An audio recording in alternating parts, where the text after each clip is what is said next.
Good morning, everyone. My name is Kim Elliott. Just so you know who's leading you during this session this morning, I am the elementary math curriculum coordinator for Alvin ISD. I work with grades kindergarten through fifth grade. And so what I'd like to do to just kind of get us started is for you to enter in the chat how you would complete that sentence that's on the screen. So it says, my students are in blank grade. So if you could just enter in what you would put in that blank, just so I'm kind of aware of what grade levels your students are in. It will just kind of help me kind of know who the audience is. So if you don't mind doing that for me, I would appreciate it. So we've got first grade, kindergarten, got some primary, another kindergarten, third and sixth grade. Thank you, Rachel. Second grade, fourth grade. So a little bit of everything it's looking like. All right. So thank y'all so much for that. I also want to just share that I have a link to this presentation. Embedded within is several different links to access some of the resources I'm going to share. So if you just want to take your phone and take a picture of that tiny URL link to the presentation at the bottom of your screen, you might want to make sure you've got that so that you can access, again, what I'm sharing at a later time or when we're done.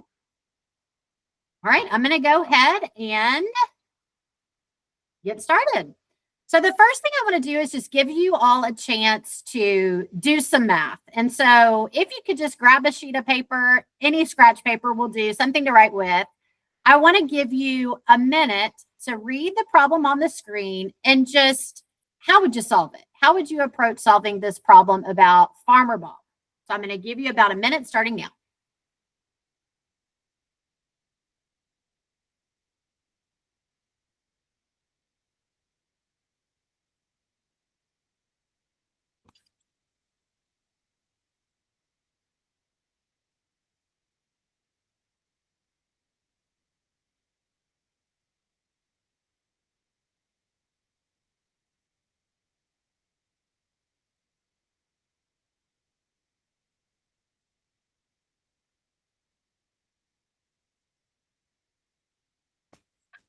About 30 seconds.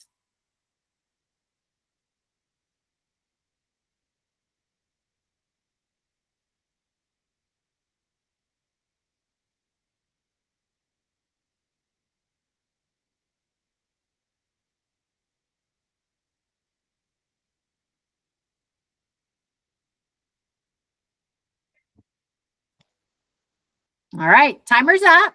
So now what I'm going to do is I'm going to show two different ways, way A, we'll call it, and way B, that this problem could have been solved. And what I'd like for you to do is take a look at your work or what you jotted down on your paper and compare what you did to what's on the screen. Which of these strategies or approaches to solving this problem most closely aligns to what you did? Which one looks most like which one you did? Do I have somebody who is willing to share? Come off the mic. Anna, could you help me with that? If everybody's muted. Give me just a second. I'm doing that. Okay, thank you, Anna. Oh, they can. They can now. All right, so Rachel's saying neither. We've got a none. So do you see any similarities? Let me push you to kind of see if you see any similarities to what you did. Did anybody use a number line? And again, this is a second grade problem. I did a combination of the two, just said. All right, well, thank y'all for sharing that in the chat, and that works too if y'all want to communicate that way.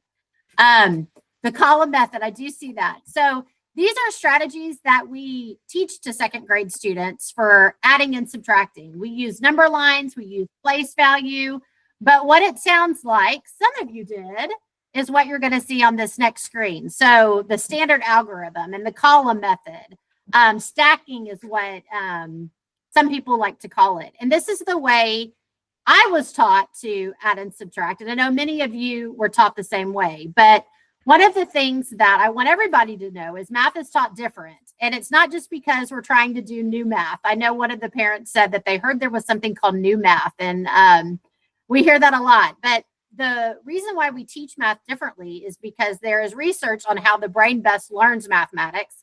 And also because we have TEKS, and TEKS are our Texas Essential Knowledge and Skills, and they state how math is expected to be taught. So what you see on the screen are all the different ways in elementary that we approach adding and subtracting. So the column method or stacking or the standard algorithm that you see on the left, this is a way to do addition, and it absolutely is correct. And I know some of you, that's probably what you did to solve the problem. But we teach this in 4th grade. Our state standards say that the first time that we're going to teach the standard algorithm to students is in 4th grade. These are the strategies, both number line and using place value, that students learn starting in 2nd grade when they're problem solving problems like the Farmer Brown problems. So I just wanted to give y'all a chance to kind of see some of the strategies that we use to solve problems like the one that was posed for 2nd grade. So one of the things I just want to mention is just the access that we have to information on phones. So one of the things that kind of sets the stage for what I'm going to talk about is the whole notion of how much do we actually have to memorize. So I want you to think about the number of phone numbers that you have memorized. Because we have cell phones, all of us, how many numbers, phone numbers do you have memorized? If y'all just want to put it in the chat. I know my phone number from when I grew up as a child in my home when we had landlines, and I know one of my 2 daughters' phone numbers by heart and my own. So there's so many phone numbers in my phone, but I know for sure 3, and my parents' landline number, because I think they still even have that landline. So I would say probably 4. So I'm seeing anywhere from 3 to 5. So we don't have to, maybe 5 to that says 3. So definitely there's nobody there that's putting anything more than 5. So really and truly, because we have access to a cell phone, we don't have to memorize as much. And so the whole idea of having to memorize, just like we don't have to memorize phones, is something that is harder for us to do because we just don't have to. We have access to information so quickly. So I want you to keep that in mind. How many phone numbers do we have memorized when you're thinking about the whole idea of memorizing math facts? Okay.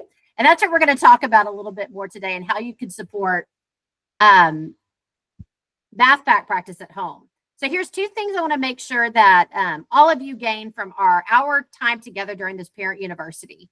So the first one is to explain how math skills develop and why each step is important for long-term success. And also, I just want to provide all of you with some simple strategies and resources and links to support math at home. So with that, I'm going to jump right into the big picture. So what you see on the screen is just how math reasoning develops over a child's education, from when they can start counting all the way to where they're in high school. So first, we start with counting strategies. And counting strategies typically happen in the early age of the years before kindergarten through elementary. Kids spend time in these counting strategies stages. From there, they go into additive thinking. Additive thinking also includes subtraction, so adding and subtracting thinking, and that typically happens in elementary 1st through 5th grade. From there, they go to multiplicative reasoning, which includes counting in groups, multiplication and division concepts, 3rd grade through 7th grade. And then from there, in junior high, they need to be in proportional reasoning, and in high school, functional reasoning. So this is big picture. What you're here for today is elementary. So we're really just going to focus on elementary counting strategies, additive thinking, addition and subtraction thinking, and multiplicative reasoning, which is your multiplication and division. Those are the 3 that we're going to really focus on for our session today. Okay, so let's start with counting strategies. So what can we do to help kids that are maybe in pre-K and kinder grade levels in 1st grade? So the first thing I want to share is just using your fingers. We all have access to our God-given manipulatives, I say. So if I show a student 3, I could ask, how many more to make 5? How many more to make 10? So if I see 3, I would want the kid to say, I need 2 more to make 5. How many more to make 10? And it's okay for a student to say, well, I've got 3, 4, 5, 6, 7, 8, 9, 10. So how many more did I need? I needed 5, 6, 7, those 2 that are down. So to help them with anchoring to those important numbers in math, 5 and 10. Using dice is also an easy way to practice counting strategies. So rolling a die and asking the kids how many. So we call it in the math instruction, subitizing. And that's a word for just instantly recognizing numbers without having to count each dot. So if I was to roll the dice on the screen, I would want kids to say that's 4 and not have to say 1, 2, 3, 4. If they have to count each dot, that's okay. But we want to get them to instantly recognize that arrangement of 4 without having to count each dot. Then I could add on another die, roll 2 die and say, how many do you see? So we could have students say, I see 4 because I recognize that 4 from before. And I could count on from 4 and say 5, 6, 7, 8, 9, 10. So there's a big difference in the primary years between counting all and counting on. So let me show you what that looks like. Counting all looks like this. 1, 2, 3, 4, 5, 6, 7, 8, 9, 10. They counted all the dots. What we really want to get kids to is to be more efficient with their counting and say, I know this is 6 because it is an arrangement of 6, and I instantly recognize that quantity without having to count it. So 6, 7, 8, 9, 10. So counting on is so, so important. It seems so simple, but it really is so, so important in those primary levels. So if you've got a pre-K, kinder, first grader, and you see them counting all the time, ask them, can I count on from one of the numbers? They could say 4, 5, 6, 7, 8, 9, 10, and that's counting on. Either one is okay, but just making sure that we're nudging them to count on versus counting all. I also want to talk about 10 frames. So organizing numbers and anchoring to 10 is so important. So showing them a 10 frame. So basically it's just an organization of 2 rows of 5. And putting some counters or anything, any objects that you have and saying, how many do you see? So here there's 7. How do I see them? I see them 1 row of 5 and 2 more. So I could say 5, 6, 7. So again, you're trying to get them to count on and not say 1, 2, 3, 4, 5, 6, 7, count all. And how many more to make 10? I could see to make 10, I need 3 more because there's 3 empty spaces in my 10 frame. So you might say, I don't have a 10 frame at home. I have dice, we've got fingers, but we don't have a 10 frame. So here's just a image of just using sidewalk chalk, gathering some objects that you might have around somewhere in your yard or outside. And you could see the student is building 5 on the top row using rocks and 2 on the bottom row using leaves, and just saying, I've got 7. Because I've got 7 objects in my 10 frame, and doing the same thing using objects that are outside and sidewalk chalk at home. All right, so I'm going to share a link to these cards. They're subitizing cards and just kind of show you how they're used. So here's an example, showing your kids these cards and saying, how many do you see? So a student who is counting all would say, I see 1, 2, 3, 4, 5, 6, 7. They would count each of those dots. But again, we're trying to nudge them to count on. So you would hope the kids would say, I see 5 because I recognize that dot pattern of 5 like you see on a die. And then I see 2 more, 6, 7. Or we could say, I see 5 and I see 2, and I know 5 and 2 make 7. So they're joining those 2 sets, a set of 5 and a set of 2 to make 7. So then you're kind of nudging them to that next thinking, that additive thinking. So here's an example using a 10 frame. So again, counting all would just look like the students counting each dot, 1, 2, 3, 4, 5, 6. I want you to just think for a couple seconds, what else would we want kids to say? You could put it in the chat. Or if you feel comfortable on miking, feel free. Out what you would hope to hear kids say.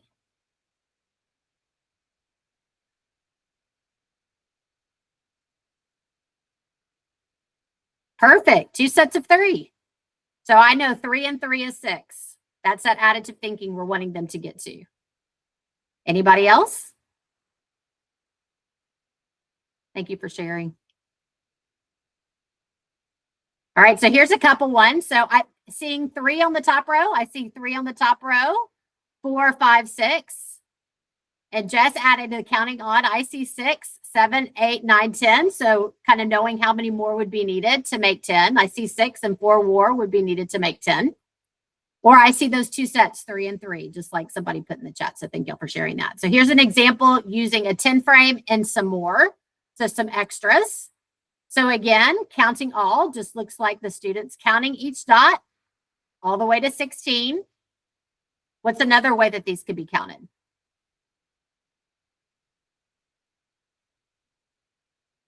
Can somebody put it in the chat or share out, unmute? 10 and 6, thank you. So I see a set of 10, a full 10 frame makes 10 and 6 more. Thank you for sharing that. So again, I could see 10, count on from 10, 11, 12, 13, 14, 15, 16, or seeing those two sets and joining them together. 10 and 6 makes 16. Ooh, we've got a different one. 10 and 2 sets of 3. Absolutely. Absolutely. There's a set of 3, 13. 10 and 3 is 13 plus 3 more. Love it. Love it. Thank y'all for sharing. Okay, so here's a double 10 frame. So it's just exactly what it sounds like, 2 10 frames. And so again, having the kids count if they need to, every single one of these red counters is perfectly fine, but again, nudging them to count on. So what is the way that these could be counted? Again, if you'll just put it in the chat or unmute.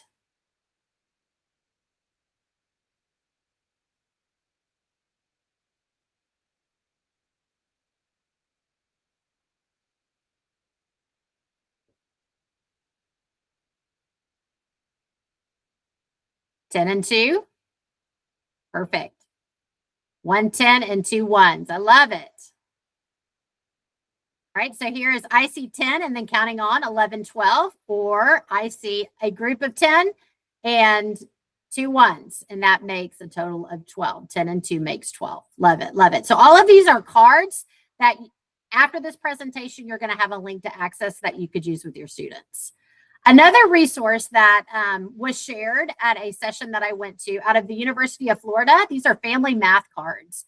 And so within this set that you could print out, it has several number cards that look like the cards at the bottom right of your screen, with the 15 represented with counters and the 4 represented with counters. And here's an example of one of the activities that you could use with these cards. So it says choose 2 number cards. Starting with the larger card, count up the amount on the smaller card. So it gives an example. So if you pick the number 15 card and the number 4 card, start at 15 and then count up 4 like this. So I have 15 and I'm going to say 16, 17, 18, 19. So I'm counting up 4 more from 15. So it gives you several different activities that you could do with those number cards. So I also wanted to add those in as an additional resource and some math practice that you could do with your students to help with counting. All right. So we've done counting strategies. So now we're going to move on to additive thinking. And again, I just want to remind everybody that additive thinking also includes subtraction skills and concepts. So both adding and subtracting will be addressed here. So the first strategy that I want to mention is the decompose and make 10 strategy. And this is for addition facts. So I'm going to kind of talk through how this strategy works, and then again, have y'all help me like you did before and put some things in the chat or unmute. So here's an example for 9 plus 5. So again, you see those 10 frames showing up that we used when we were counting. So those support these first and second grade concepts. So I'm going to start with 9 plus 5, and that's represented by 9 on the top 10 frame and 5 on the bottom 10 frame. So I've got a double 10 frame. So the first add-in is 9, and you can see 9 represented here. And then the second 10 frame is for my second add-in, or my second number in my problem, and I've got 5 represented here. So what I'm going to do is decompose that second add-in to make 10, because 10 is a very friendly number when we're adding. So I'm going to say 9 plus 5 is the same thing as 9 plus 1. And the reason why I'm saying plus 1 is because I'm trying to make 10. So I decomposed that 5 and took one of those counters and moved it up to my top 10 frame. So now I have 9 plus 1, and then what remains in my bottom 10 frame is 4. So then 10 plus 4 is 14. So this strategy is called decompose and make 10, and it's made visual through using 10 frames and counters. So let's try one. 8 plus 6. So thinking about how can I decompose or break apart that number 6 to make 10 so that 8 plus 6 is an easier math fact to solve? Can y'all think through that and explain how you would make 10 out of the 6 using the visual that's provided?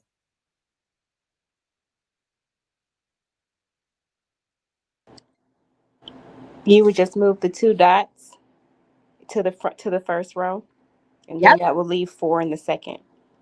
So you would have, what would be the 8 plus, what did you decompose the 6 into? How'd you break it apart?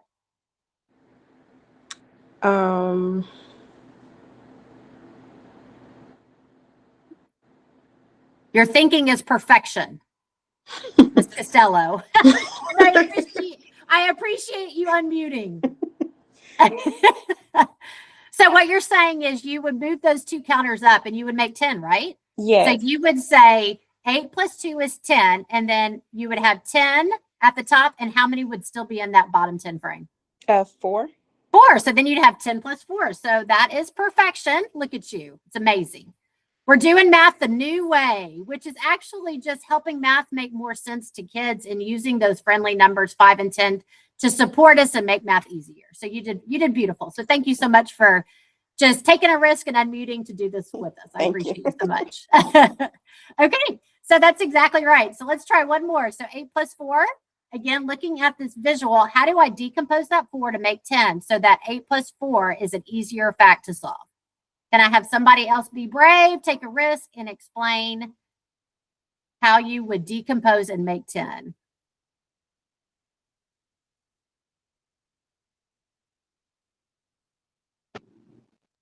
So you decompose the 4 to 2 and 2 and move 2 up to the top set and leave 2 in the bottom.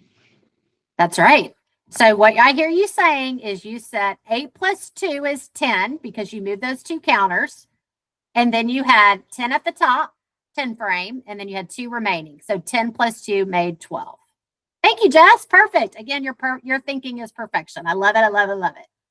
All right. So these are the decomposed and make 10 fact cards that you can use and help practice. But also things like this could totally be done with sidewalk chalk and just drawing circles or finding different counters and saying, I have 8 rocks and I have 4 rocks. How many rocks do I have all together? And moving those rocks around so that you're making 10. Same thing can be done at home.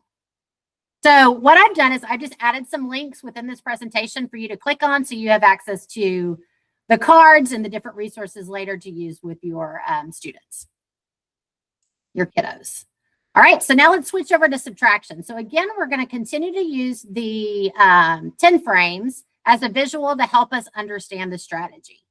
So let me talk through this one just so you kind of see how it works. So 16 minus 7. So you can see I have 16 represented on the double 10 frame because I have 1 full 10 frame with 6 more. So I have 16. Now what I'm going to do is try to get to that friendly number 10. So if I have 16, I have to subtract 6, and that's shown here. So I am again decomposing this second number that I'm subtracting in the subtraction problem. So 16 minus 7, I'm going to decompose my 7 into a 6 to get to 10. So I subtract 6 first, got to 10. And now how much more do I need to subtract? Because I'm trying to subtract 7, not just 6. And I subtract 1 more to get to 9. So this is the down through 10 strategy. So again, representing my first number in my subtraction problem, 16, and then subtracting to get to 10, and then subtracting what remains. So I'm decomposing my 7 here into 6 and 1. So 17 minus 6 is 10, and then 10 minus 1 is 9. So this is the down through 10 strategy with the support of a visual and a double 10 frame. So now let's try it. 15 minus 9. Is there anybody who would take a risk, be brave, and share how to use the down through 10 strategy to decompose the number 9 to get to 10? And then what to do afterwards?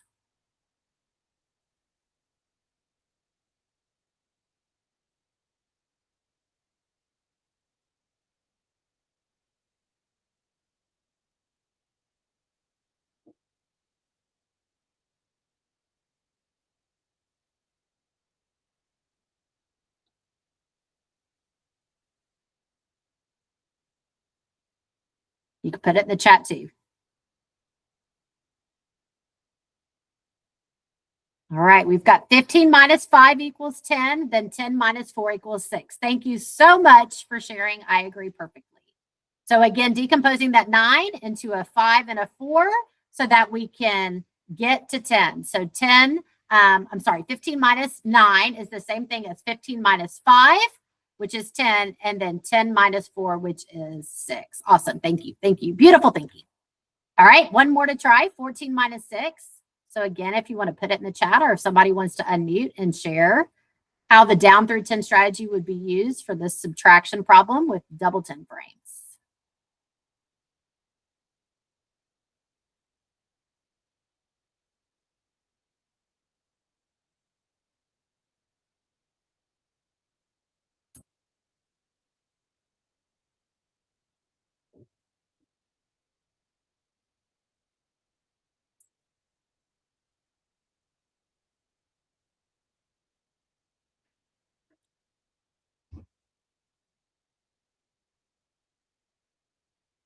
All right, Megan says 14 minus 4 would be 10, and then 10 minus 2 more would be 8. Thank you so much, Megan. I appreciate that. Beautiful thinking. I couldn't agree more. So using down through 10 for subtraction, again, using those double 10 frames.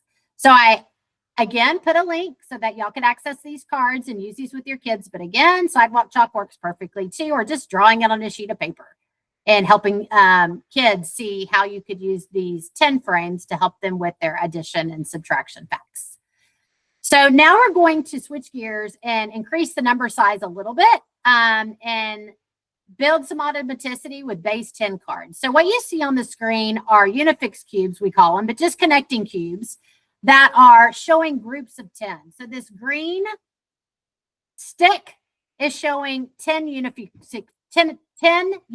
cubes, or one group of 10, or 110. And I just want you to think for a second. We say 110 to first graders. And so that kind of sounds like the number 110 if you were to write it down. But this is 110, or one group of 10. The white is the same, one group of 10, and the blue is one group of 10, or 110. And then we've got 7 yellow counters that are separated that aren't a group of 10. So I want you to see that this white card next to it is representing the same thing. We have 3 sticks, we could call them, or 3 groups of 10 here that represent the green, white, and blue groups of 10, but we also have our 7 ones out to the side.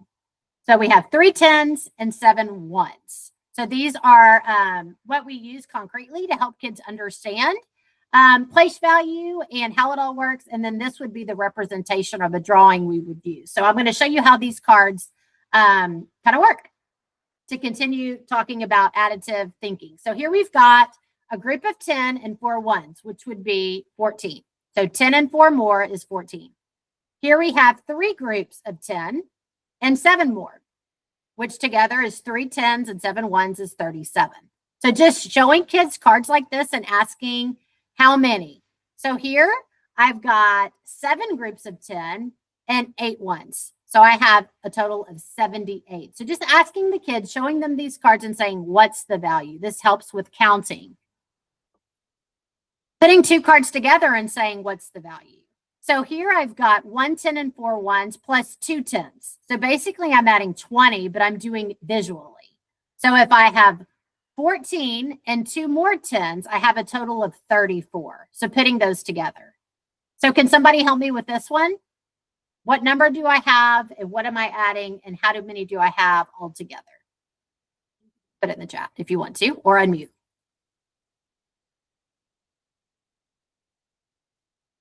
Rachel says 57. Thank you, Rachel. So I have 3 10s and 7 ones. So I have 37 plus 2 more 10s would make 57. Perfect. Here's another one. Try this one. What do we have here? What's the value of these 2 cards?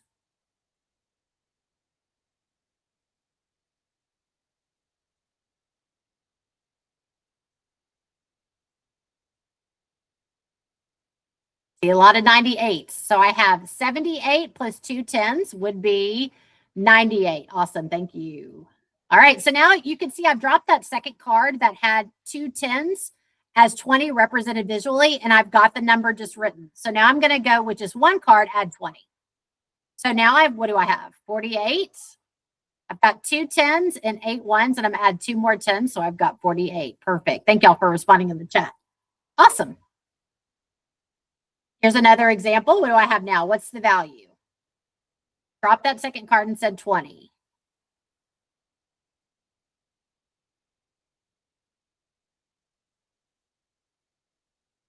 So what's represented visually on that first card, and what would 2 more 10s or 20 add to the card? Got a 79. Anybody agree with that? I do. Perfect. Awesome. Okay. Here's another one.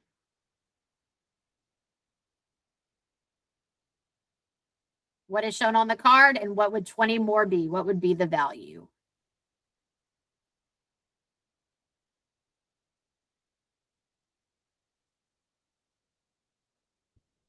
Got 103 a couple times. Perfect. So looking at this one, students may say, I see 10 10s and 3 1s. And so I want y'all all to understand that that is perfectly okay. Because if I add 2 10s to that visual, I would have 10 10s and 3 1s. So if kids said that, that's great. But you want to encourage them to say, well, what does 10 10s make? If I count by 10s, I have 10, 20, 30, 40, 50, 60, 70, 80, 90, 100. So I have 100 and 3 1s. So what do I have? I have 103. So this one was a little tricky because we ended up having more than 9 10s, which made us have 100. So just making sure that 10 10s is an acceptable answer. Is definitely not wrong. And we just want kids to know that you can compose numbers in many ways. Okay, so here I have links to the cards that I just showed, as well as videos. So if you come back to this in a couple days, a couple weeks, a couple months, and are thinking, how do I use these cards? There are some videos that show the cards in action, showing how to add 10, a multiple of 10 to a 2-digit number, just like we did with 20. And also one I didn't show, which was adding 9 to a 2-digit number. So just some different ways that you could use those cards, and some videos to just kind of show you just some ways that they could be used and as reminders. So feel free to access those later, but they're all embedded within this presentation. Okay, so one thing I want to make sure, I said, did you notice? Did you notice the arrangement of the dots and the sticks? They're always arranged in rows of 5 or in that 10 frame organization. Even on these last cards that we did, you can see that I've got 5 on a top row and 2 more. So we're hoping the kids see 5, 6, 7. They don't have to count each of those. And then over here, again, I have 5 and 3 more. I have 8. Or they could say, if this was 2 rows of 5, it would be 10. So I'm missing 2, so it's got to be 8. So we want kids to not have to count all the time. We want them to instantly recognize the arrangements of these numbers, because having knowledge of 5 and 10 is so important, especially when we move on to what's next, our multiplicative thinking. All right, so our multiplicative reasoning again includes multiplication and division concepts. So the big thing here is we want kids, before they leave elementary, thinking in groups. So if you've got a 3rd, 4th, or 5th grader, we've really got to make sure they're not counting all, because if they're counting all, they're still in those counting strategies that are happening before they even come to kinder, and they can survive in elementary counting. But I tell you, when it gets really hard is when they get to junior high and they're expected to be thinking proportionally. So we really have to nudge our kids to think in groups by the time they're in 4th and 5th grade. It's super important, and not just count all the time. So I'm going to show you some ways to help with that at home. So the first thing I want to say is, these are my mama's flashcards. They look just like this. I used these a ton as a kid, and I bet some of you did too. Or you've seen these when you've gone to the dollar store or Target or some other place. These are the typical traditional flashcards that we can buy and we have access to. I just want to say we have a better alternative, and I'm going to share them with you and share links. These are okay, but we can do better. So this is the first card that I want to show you that I think is great for those multiplicative reasoning skills and thinking in groups that we need kids to practice and have before they get to junior high. So looking at this multiplication subitizing cards, again, we're going back to those dice patterns that I showed you at the beginning of this session. So I would ask kids, how many do you see? So a kid might say, I see 10 because I see 5 groups of 2. Now that's that multiplicative thinking. That's seeing things in groups. Seeing I've got that dice pattern arrangement of 5 in the dice. So I could see the 5, but inside of each of those, I've got 2. So I've got 5 groups of 2. They could also skip count and say, I see 2, 4, 6, 8, 10. That's great. That's counting in groups as well. They could say, I see 4 over here on the left side. I see 4 over here on the right side. So that's 8. And I have 2 more. So that's 10 in the middle. Or they could see, I see 5 times 2. But what we don't want kids doing at this point is counting all and saying 1, 2, 3, 4, 5, 6, 7, 8, 9, 10. If they have to do that, or if you have a primary student you're using these with, that's okay. But really, we want to nudge them to counting more in groups so that they are thinking multiplicatively. Okay, so here's another one, and I'm going to let y'all try. How many do you see, and how do you see them? Y'all want to put it in the chat, or if somebody wants to unmute? 4 sets of 6. Love it.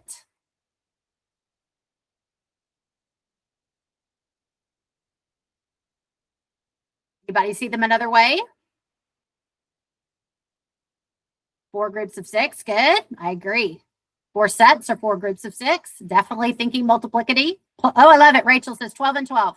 That would be great too. So they see 12 on the left, 12 on the right. So 12 and 12 makes 24. So y'all said several of the things I was hoping to hear. Also, just remember kids can skip count 6, 12, 18, 24. That would be great as well.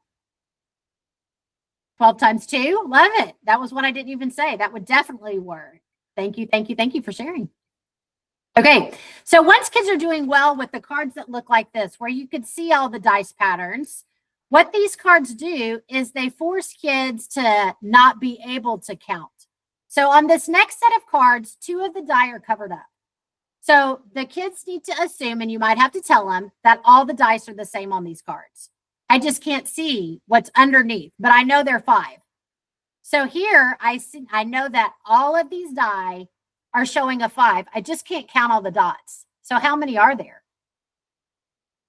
So I would say, I think there's 15 because I know there's 3 groups of 5, or I could count by 5s, 5, 10, 15, or it's 5 plus 5 plus 5, which is 15, or 3 groups of 5. So again, we're really trying to encourage kids to think in groups and not count all. We're wanting them to say 5, 10, 15. Use some of the other multiplicatively counting in group strategies. Okay, so here's the geometric subitizing cards, which these are fun too and can be used in any grade. But really, I have them in multiplication because if we're thinking about sides, we could think in groups. So how many? How many do you see? I see 3 rectangles, or I see 12 sides. So the kids could say, I could count them 1, 2, 3 rectangles. And that would be if you're using it with primary students, but with 3rd, 4th, and 5th, you would want them to see, I say 3 groups of 4 sides. I see 4 sides plus 4 sides plus 4 sides, or I see 3 groups of 4 sides. 3 rectangles with 4 sides each equals 12 sides. Here's another example with 2 different shapes. If anybody wants to take a try, how many do you see?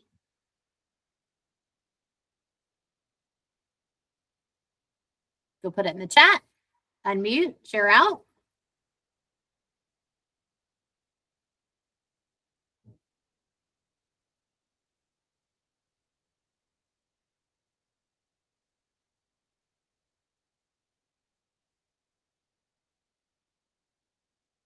Do I have a brave participant parent to share out what they see?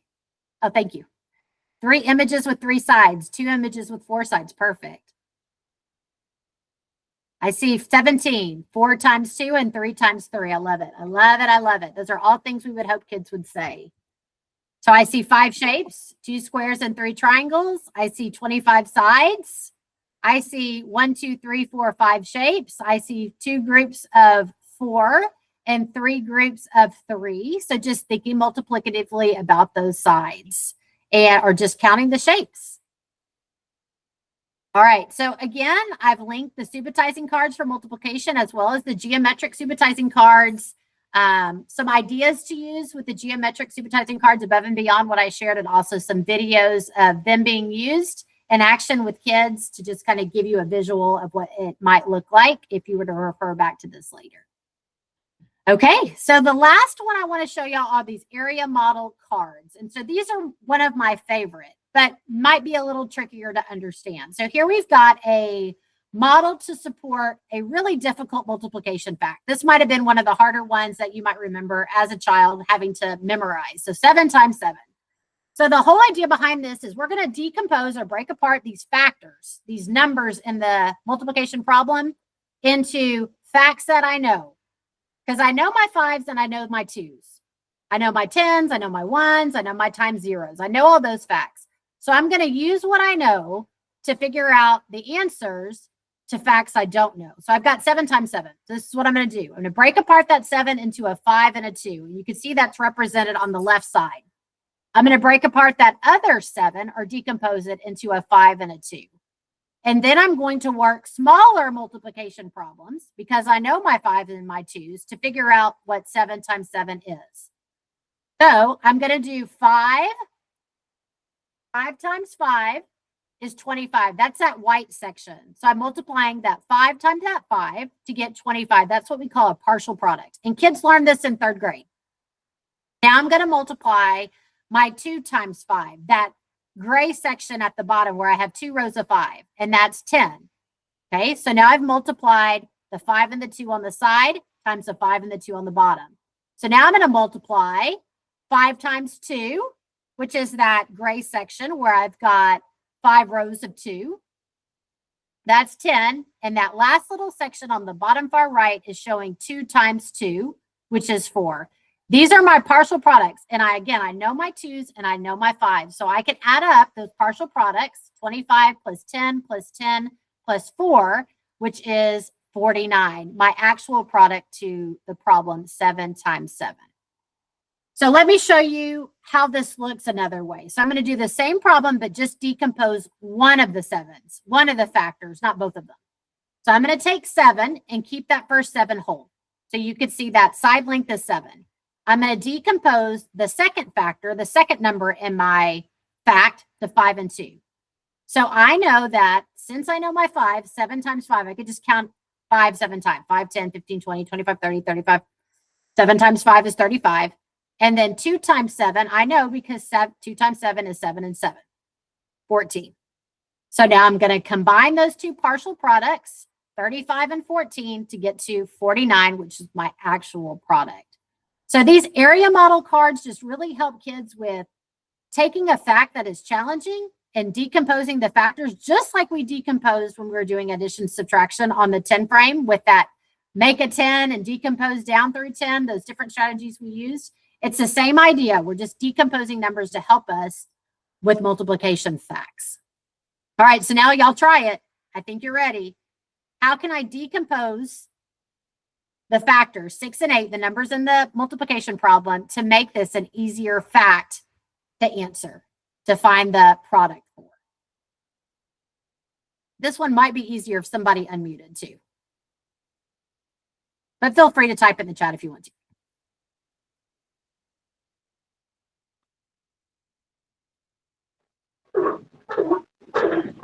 So you broke the 6 into 5 and 1.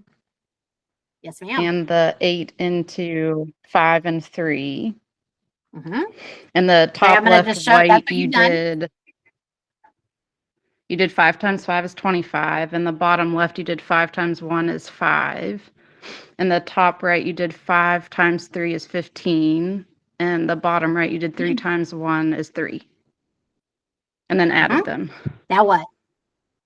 That's right. So what is the product? 48. 48. All right. So again, these are the area model cards. Perfect. Thank you so much, Jess. This is the area models that we're using the facts we know, our 5s, our 2s, our 1s, to help us with the more challenging facts like 7 times 7 and 6 times 8. Okay. So again, these are linked. There's several more that can be used when you're working on multiplication facts with your 3rd, 4th, and 5th graders. All right, so one thing I want to make sure y'all notice again, I'm not saying the traditional flashcards that we might have used when we were kids are bad. I'm just saying we've got a better alternative, and I've shared those with y'all. So hopefully you feel like you've got something that you could use that supports visually, not just with numbers, how to count in groups and how to support your kids with that, and use what they know to figure out what they don't know, like we just did with those area model cards. So I think in the chat, I just saw that y'all are asking how to get these links at the very first slide, and I could go to it at the end of our session again, so you could take a picture of it. I've got this slide presentation. It's got all the links embedded. You should be able to access everything without any problem, so that you can use these again later. Yes, Miss Elliott, I will be sharing the presentation with all the parents that are in attendance, so they will have it. Love it. Thank you so much, Anna. All right.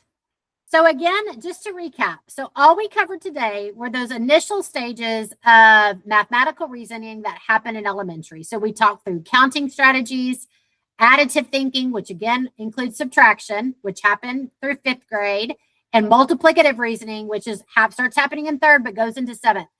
I cannot emphasize this enough. We need to help kids think in groups before they leave elementary to help them be successful when they're in junior high. It's so important. So again, our goals were first to just explain how math skills develop and why each step is important for long-term success, and also just help y'all with some simple strategies to support math at home. So hopefully, if y'all want to give me a thumbs up, there's a thumbs up at the bottom if we met our goal, or a clapping, whatever. Make me feel good. Thank you. I'd appreciate it. I love it. I'm so happy that y'all just took some time today to out of your busy day to just learn a little bit more about math to help your student. It means a lot to me. You're amazing parents. The last thing, if you've got any questions, so I know some of you might have wanted help with STAR. Some of you might have a 3rd grader and it's your first child who's going to take the STAR math test, or you wanted help with ST Math, one of the programs we use, or how to enrich for your kid. If there's any questions that you feel like didn't get answered in the session today, here's my contact information, as well as you've got a math instructional coach at every single campus. We've got 21 schools in our district, elementary schools, and every school has a math instructional coach, 2 of which are on this call. We've got Patty, who's over at Bell Sanchez Elementary, and Lucy Chapa, who's at Nelson. They're both here today too. So just feel free to reach out to these amazing math leads at every school, because they're willing to help and support you as well. So just make sure you've got my contact information. Again, thank you for joining. I'll hang on for about 8 more minutes till about 12:30. That's how much time I had allotted for this session today. If you've got any other questions while you've got my ear, if you've got anything that I can help with, I'd be happy to do that. But thanks again. For those of you who joined today, it means a lot. If y'all like me to go back to that first slide, I can do that as well, just so y'all can see the link to access this presentation. I'll put that at the beginning. That link on the bottom, if y'all just want to take a picture with your cell phone so you can access that tiny URL at the bottom, that'll take you to this presentation, which has all the links embedded within it.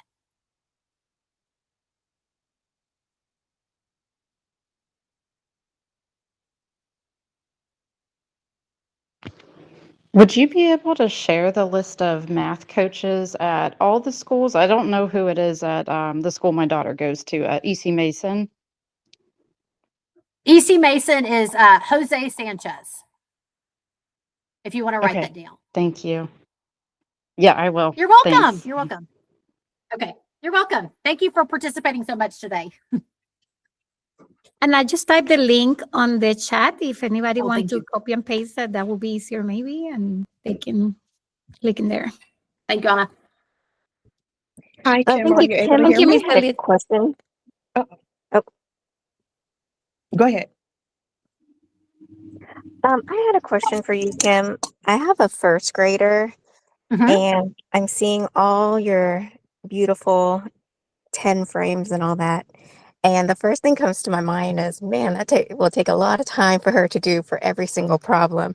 Yeah. At what point, or what's the milestone for her to start like memorizing? Is it like she'll start memorizing it by 3rd grade? Because at 4th grade, they're doing the column stacking.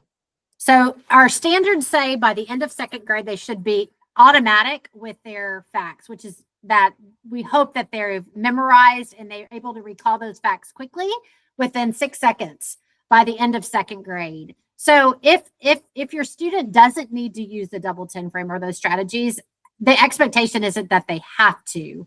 But for some of those, you know, like 8+7, there's certain facts that I feel like are just harder for kids. That's when we need to do those 10 frame strategies. But if they're Correct. able to, if they know 6 + 1 is 7, we don't need to have them draw a double 10 frame and prove it to us. But I would say just kind of have those, have that knowledge just in the event that she doesn't know or she's getting it incorrect as a strategy. Let's So try for her these to check her work, I think it's sometimes she thinks Absolutely. 8 + 7 is 14, and sometimes she knows it's 15. So Yeah. my second and final question is word problems. So if as a first grader, it's her first time getting into word problems, Yeah. and I'm practicing the Astro worksheets with her, Yeah. and it's not actually the addition or subtraction that's causing her, like, I guess she needs more practice with is actually the vocabulary of word problems. You know, less than, what does that represent? And so is there some resources for those? Because each math problem is a little bit different, but she doesn't even So, know, you know what I'm talking, that's I'm trying to say. She doesn't understand yeah. the problem to Yeah. even begin the 10 frame. Yes, the vocabulary sometimes can be such an issue. And first grade is really the first time that all the different problem types are introduced to students. So they're having to even compare two numbers within a word problem. And the greater quantity is the unknown, and that's what they have to solve for. So it does become really challenging. So I would just say acting out and representing in some way. Your student will learn what a strip diagram is by the 4th grading period. So closer to the end of the year in first grade, but it's something that really helps make math visual after first, once they start learning it all the way through. So if you look at the screen where I have these rectangles on this A example, this is what we call a strip diagram. So what it is a visual representation of what's happening in the problem. So sometimes words like spill to kids mean the number's going to be less. And in this situation, I picked it intentionally because spill doesn't mean we're subtracting. And Correct. so sometimes just understanding the math story is a big part of understanding what I need to do. So acting it out really is something that I think helps kids, but also making it as visual as possible. And so, I mean, just drawing some type of picture. Okay, that's a good tip. Thank you. Yeah, you're welcome. And I mean, taking the same problem and just making the numbers, 20 or less and asking her to draw it, because the numbers that in first grade they have to use are very doable to draw. The numbers increase a lot once they get to second grade, like, this example when the hundreds. But before that, the numbers in first grade stay within 20 when they're adding and subtracting. Thank you. You're welcome. You're welcome. Hi, Kim. I have a question. Yeah. What about division? Because my daughter's in 3rd grade, and so she's doing division. We kind of just, like 20 divided by 4. She kind of Yes. just uses multiplication. Love it. But is that how she's supposed to be doing it, or is there a specific strategy for division? I love that she's thinking of her related facts. And as I was presenting, I noticed somebody asked, are fact families still a thing? And so they absolutely are. We just call them related facts. And so Okay. one of the standards in 3rd grade is that they use related facts to solve multiplication and division. So if your student is saying, I don't know what 24 times 4 is, but I could think 4 times what is 20, that is perfection. Okay. Just want to Keep make it up. sure. Yes, Okay. keep it up. Because sometimes kids think I have to learn all these multiplication and that's what I thought as a kid. All these multiplication and all these division facts. No, you don't. If you know multiplication, you know division. Okay. That's what we want to encourage them. Like, it's not as daunting if you already know multiplication. Division is a piece of cake. Okay. All right. Perfect. I just want to make sure we were doing the right thing. Yes, Okay, no, I thank you. appreciate you so much. Thank you, Kim. Thanks.